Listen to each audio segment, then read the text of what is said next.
Hi everyone, this is Marianne and welcome to my channel. Today I just wanted to give an update on this quilted tote that I unboxed on my channel a month ago. This is how I'm using it in conjunction with my laptop. It's a bag in a bag situation. The quilted tote is inside the larger Kipling tote. I have cinched the opening of the Kipling tote, as you can see, for more security and to make the bag look more streamlined.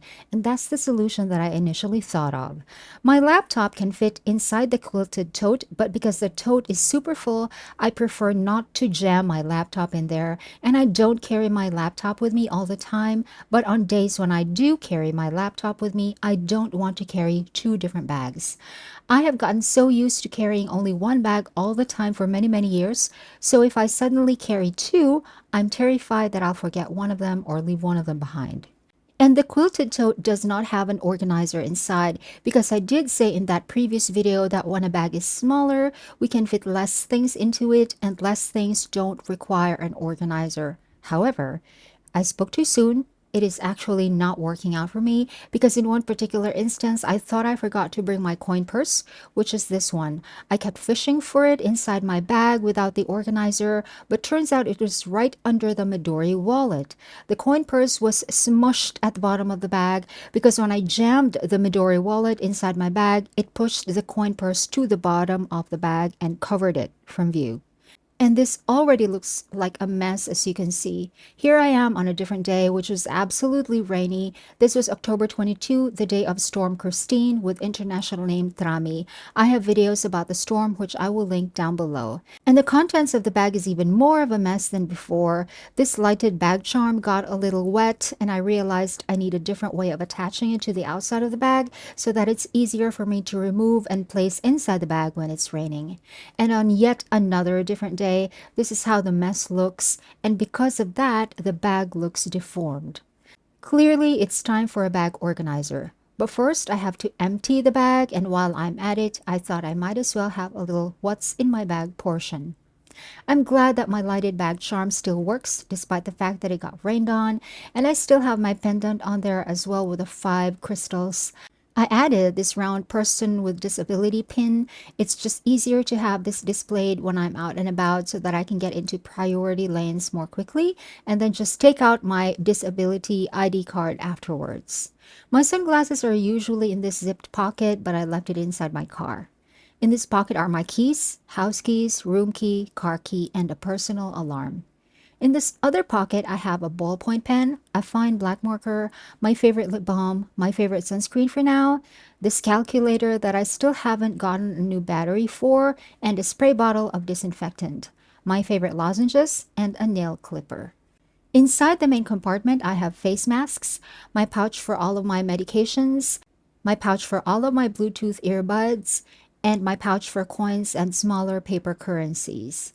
These 3 pouches came in a set that I bought so many years ago when I was still living in Metro Manila. This is my second favorite sunscreen, which is actually better, except that it makes my face look very shiny. I use this only when other people don't need to look at my face. But this other one, my new favorite, has a mattifying effect. I use this when I need to face other people so I don't look so shiny. But I don't combine these two on my face.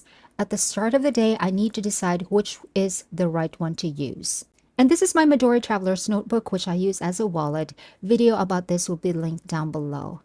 A bunch of receipts, my Kindle in a hard case and a padded pouch. I have a favorite features video about this Kindle, which I will link down below.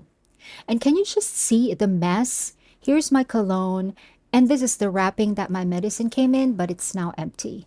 My glasses that I use for driving, moisturizer which is almost empty, a super strong flashlight together with my Acme whistle whose sound can be heard a mile away, a folding fan, a battery pack and lightning cable for my iPhone, my Gujarat pencil which I still use together with my entire planning and tracking system which I have a video of. I will link it down below. More papers and receipts and stuff. This is a bracelet given to me by Jawide sometime last year, I think, and then there's more receipts.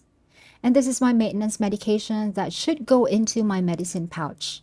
And by the way, this pouch also has some cotton squares, which I use with my cellar water that I have decanted into this spray bottle so that I can take off my sunscreen when the UV index is already 1. Another receipt, the tracker that I used for this bag. I have a video review about 3 different trackers and I will link it down below. Here is a door lock just in case. An extra charger for my Apple Watch, although I hardly ever need it because my Series 9 still has very good battery life. This is the Starlight color, but I just put a black case on it just for a change.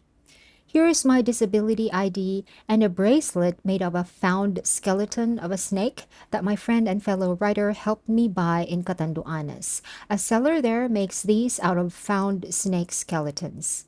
Another receipt. And finally, there's this plastic envelope with some paperwork. Okay, now it's time to make the bag organizer. I ordered some needlepoint canvas online. This would be the third bag organizer that I would have made using needlepoint canvas. I do have videos about the previous 2 organizers and I will link them down below. I will also link this specific needlepoint canvas in the description box. I really like this material to use for a bag organizer because it weighs next to nothing and it is pliable and it's easy to measure and cut. Here's the bag organizer that I made for the Kipling tote. The new needlepoint canvas that I bought has a smaller grid and I don't really like it, not only because it is less pliable because it's more dense, but also because I want the bag organizers to have the exact same material. Just in case I want to reconfigure any of them, I can reuse the existing panels. So I went back to my order history for the old needlepoint canvas and I'm glad I found the item again and ordered it, and here it is now. And here is how it looks compared to the one with the smaller grid. I prefer the one with the larger grid. I just don't like that the seller shipped this bent, so there is now a crack on it that was most likely caused during shipping. And here is the empty bag, which I now have to measure. I want the height of the organizer to be the same as the height of the previous organizer, and I want the width of it to not go all the way across because I want the external pockets to still be able to carry a lot of stuff. And finally, here is the depth. The needlepoint canvas is actually very easy to cut straight because it's already a grid. And then I also decided to make the corners less sharp. This will be the base of the bag organizer. And when I tried it out inside the bag, it fits okay. Now for the part that will go around the base, which will form the wall of the bag organizer, I needed to add my measurements for the width and the depth and multiply it by 2 because that entire panel has to go around the base. This part is very large, so I took out the second sheet, which came with these crochet markers and a couple of needles, which I actually ended up using. Next, I measured, I marked, I cut, and this is how I will be sewing it. There will be 2 different panels to be joined at the middle where the black marks are to form the shell of the bag organizer or the outside wall of the organizer. To sew, I will be using this white nylon twine or thread, which is the same one that I use for binding notebooks. And the needle that I'll be using is this short one with a large hole and the blunt end. Sewing is very easy. I just made a knot at the beginning, knotting 3 times at least, and then I just made diagonal stitches, but they have to be tight. And every several stitches or so, I make a knot, even if I don't need to cut off the thread. It just makes the stitching stronger and tighter. Sometimes I stitched back to double up just to be sure that the stitching is tight and secure. When it came to the corners, I just made a knot again, curved the panel around it, and then made another knot, and then continued stitching. When I finally got to the black mark, I cut off the excess needlepoint canvas and tied a knot at the end, and then with the second half, I just did the exact same way, knot, stitch, and then made a knot every several stitches. And by the way, while I was making this bag organizer, I was also listening to a conference about resisting imperialism. It was hosted by one of the offices of my university, the University of the Philippines, Diliman. The camera and microphones of the audience was off, so I could make the organizer while listening. Okay, now the shell of the organizer is finally done. As you can see, I have already stitched the vertical line that joins the 2 side panels together, and the shell has a soft rounded shape, which was my goal. I did not want any sharp corners here. I wanted rounded corners so that it will match the shape of the quilted tote. And it fits inside just fine. The external pockets are not constricted, which is also the goal, and the shape of the bag is preserved. Now it is time to decide on the compartments. Here are the items once again, minus the things that I needed to throw away or file away. This plastic envelope is too wide to go into the organizer, so I will not place it in there. And then just like when I made my previous bag organizers, I placed all of my things inside the shell so that I can visualize how the compartments will be configured. And at this point, I realized that not all of the items can have their own compartments, unlike the organizer that I made for the Kipling tote, because the quilted tote is much smaller. The heaviest item in my bag is my Midori wallet, so I decided on that first. For sure, it will need its own compartment because once it gets out of position, so many other things are affected. Over in this end, I thought I can place the Midori wallet, my coin purse, my battery pack, and lightning cable. And this is also where my iPhone would go, but I am using the phone to film this video. I made the marks that I needed and started sewing the panel down the sides, across the bottom, and up the other side. It's very important to sew the bottom of the panel to the base to prevent tiny things from creeping under them. This way, everything stays in their compartment and not get lost in a different compartment. Next, I had to make the panel that will enclose the Midori wallet completely. Same process, measure, mark, knot, and then sew. Now for this particular panel, I also sewed down the side and across the bottom, but the final side is not sewn to the shell because sewing it in would pull that part of the shell inwards, which will no longer align with the shape of the bag, especially when the bag is zipped closed. The bag flares a little bit towards the top, which is why I have also shaped the shell to be the same. But I think it's okay to leave that part unattached because the main goal is really to keep the Midori wallet from falling over. With the other things in the compartment beside it, it looks like it's gonna be okay like this. The next important thing that must not topple over is my Kindle. Right now, I'm reading Pedro Paramo by Juan Rulfo. It is an awesome book, you guys. It now has a movie adaptation on Netflix. So anyway, I decided that the Kindle should be here in its own little compartment. So same process as the previous compartment. Measure, mark, knot, and then sew. And just like the other compartment, I did not stitch the panel to the shell.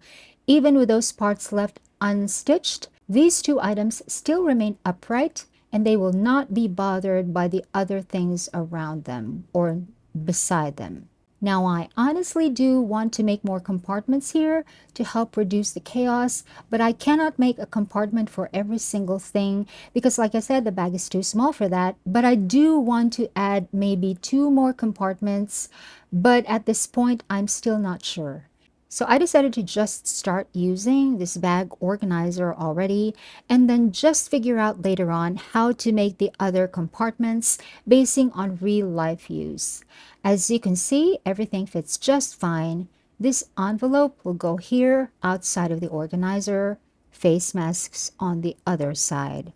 The flashlight and whistle and keys will go to the external pocket here, which can still fit them without a problem because the shell of the organizer can be squished. I also should always keep my medical bracelet in this bag if I'm not wearing it. I have a video about medical bracelets, which I will link down below. All of the bracelets go into this pocket together with my disability ID card. Here are the other things that will go in. Here are the other things that will go back into the other external pocket. My Guja Duck pencil can go here. I have a video about this pencil, which I will link down below. Maybe if I place the calculator here, I will remember to buy a battery for it. My cellar water can go here for now.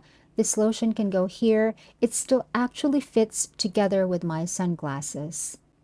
So everything still fits with some semblance of organization because the 2 largest items and the 1 heaviest are already contained. As for this sunscreen, I don't bring this all the time. The one I bring all the time is the other sunscreen. If needed, I can just squeeze this in here. And the bag still zips closed without a problem, and now it is no longer deformed.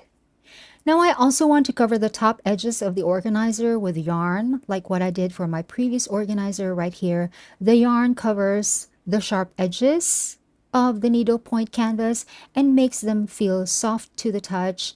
But because the new organizer is actually not yet completely finished, I still need to give it a field test. I will not place the yarn yet. That can be in the next part of this bag swatch drama series. I really hope this works, so wish me luck. Thanks for watching. Bye.